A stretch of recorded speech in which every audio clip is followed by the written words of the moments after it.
Што ќе прави ЛДП после изборите? ЛДП ќе продолжи да функционира самостојно на политичката сцена. Би прифатили ли понуда да влезете во владата на Груевски? Не на јасна платформа. Преговори. На каква платформа? Па преговори со Грција, продолжување на преговори, можен компромис и влегување во НАТО. Ние сме толку спротиставени со толку различни концепти да јас наистина не гледам како може тоа да се случи. Не чувствувате можност за промена ке ВМРО и ке Груевски? Некои сигнали може би дадени? Напротив.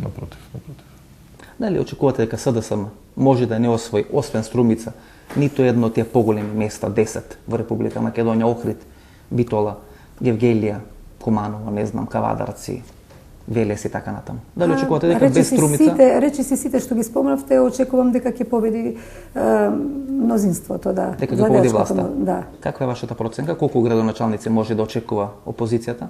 Ви реков, во бројки јас не би спекулирала, сепак. Тоа очекувате не е моја работа, тоа е работа на аналитичари, тоа е ваша работа. Некој голем град на опозицијата да го добие? Очекувам, меѓутоа не би го кажала сега. Градот? Не би го кажала градот. Што ако СДСМ доживее нов, тежок пораз, со некаде под 250.000 освоени гласови? Колку тоа ќе го направи целиот тој процес на можно оживување на СДСМ многу тешко и колку СДСМ во таква ситуација ќе биде веќе клинички мртов? Тоа ќе биде многу тежок удар за опозицијата и враќањето на СДСМ ќе биде тоаш многу потешко. Сега дали тоа некому одговара или не, тоа ќе покаже. На кого? На Бранко Црненковски? На некој, не зборам од сите страни. Дали одговара резултат низок за да потоа може да се подигне резултатот и да правите паралела со бидејќи Никола Груевски или се ова што се случува во СДСМ, желба на Бранко Црненковски сака да го срози дополнително СДСМ, за да може кога ќе се врати дополнително посилно да го врати на сцената. Јас тука ќе одговорам исто како нели во претходниот период кога разговаравме за ЛДП. На политичката сцена во Македонија е евидентно дека не се бавиме со тоа што ќе правиме ние како опција или резултати, туку што прави или што ќе прави политичкиот противник, и затоа се резултатите вака. Останете со нас и по рекламите, проследете финалето на нашето вечерашно досие на зададена тема. Кои политички предизвици стојат пред најсилните македонски партии после овие избори, председателски и локални во Република Македонија? Иако политичката кампања досега поминува релативно мирно, сепак постојат можеби оправдани стравувања дали одредени странски разузнавачки служби ќе ги искористат своите лостови во Република Македонија да предизвикат одредени повторно немирни избори, на тој начин можеби да ја закопат европска иднина на Република Македонија. Ќе бидат ли злоупотребени албанците како доказ или како одредена платформа да се докаже дека тие се криви за нефер избори во Македонија? Тоа се случува 17 години.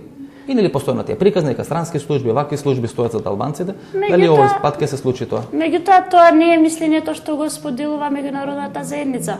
Тие точно знаат која е најголемата сила во државата, точно знаат од секогаш која била најголемата сила, кој ги контролира во таа смисла полициските структури, ако зборуваме во контекст на тоа што се случи на 1 јуни, и немам дилема дека истото ќе се случи овој пат. Албанците сами нити имаат капацитет, а ниту пак имаат култура да спроведат такви избори. Косово и Албанија го докажаа тоа. Ќе може ли одредени служби, српски и грчки, да ги искористат албанците за одредени немири на изборите?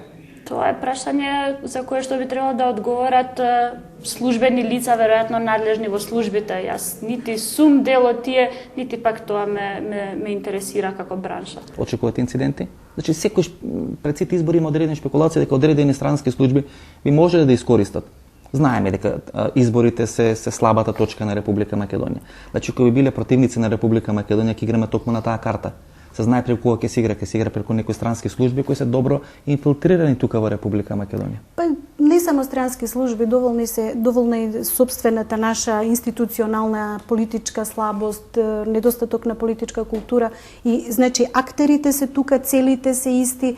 Ја не гледам што се променило од времето на одржувањето на минатите избори, минатата лето до денес. Да, помека е кампањата, помирна кампањата. Сега за сега, да. Очекувате интересни избори? Па мислам да, ќе биде интересно. Мирни или така со малце барут? Па мислам дека мораат конечно да бидат мирни изборите, иако можеби нема да бидат до крај фер, меѓутоа мирни сигурно дека. Значи да очекуваме да биде врнежливо времето, барутот да биде влажен. Сончево со од време на време врнежливо. Ова беше емисијата во Центар на Канал 5 телевизија. Јас сум Васко Ефтов. Гледате репризата утре во 17 часот и 30 минути на 5 плюс телевизија. Ние се гледаме идниот петок во истото време. Пријатно вечер, Македонија, каде и да си.